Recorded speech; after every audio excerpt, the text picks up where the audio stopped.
ഹോട്ടലാണെന്ന് കരുതി ബാർബർ ഷാപ്പിൽ കയറിയ വൃദ്ധൻ. എന്തുണ്ട്? കട്ടിങ്ങും ഷേവിങ്ങും രണ്ടും ഓരോ പ്ലേറ്റ് പോരട്ടെ. ഹോട്ടലാണെന്ന് കരുതി ബാർബർ ഷാപ്പിൽ കയറിയ എന്തുണ്ട്? കുടിക്കാൻ വല്ലതും വേണോ? നീങ്ങുവാ.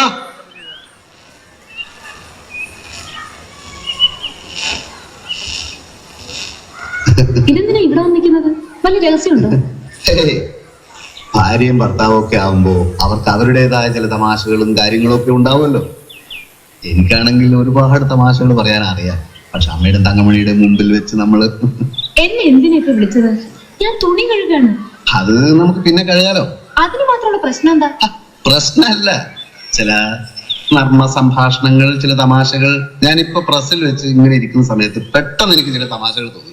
അതോടനെ ശോഭയോട് വന്ന് പറഞ്ഞിട്ട് പോകാമെന്ന് കരുതിയാണ്. എന്ത് തമാശ? തമാശ എന്ന് വെച്ചാൽ ഒരു വൃദ്ധനെ പറ്റിയ. ഏത് വൃദ്ധൻ? ഒരു വൃദ്ധൻ. ഈ വൃദ്ധൻ ഹോട്ടലാണെന്ന് കരുതി ഒരു ബാർബർ ഷാപ്പിൽ കയറി.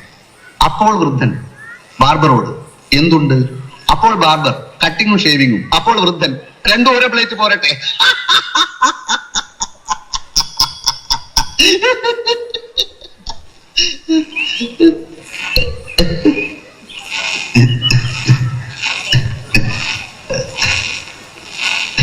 ഇതെനിക്കിപ്പോ പ്രസ്സിൽ വെച്ച് തോന്നിയതാണ്.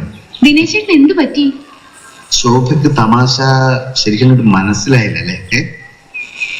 എന്നാ പിന്നെ വേറൊരു തമാശ പറയാം. ഇത് എന്തായാലും ശോഭയ്ക്ക് ചിരി വരും. ഭയങ്കര തമാശ. എനിക്ക് തുണി കഴുകണം. അമ്മയ്ക്ക് ദേഷ്യം വരും. എന്ന് വെച്ചാൽ എങ്ങനെയാ? ഇത് കൂടി കേട്ടിട്ട് പോയാൽ മതി. ഇതും എനിക്കിപ്പോ പ്രസ്സിൽ വെച്ച് തോന്നിയ വേറൊരു തമാശയാണ്.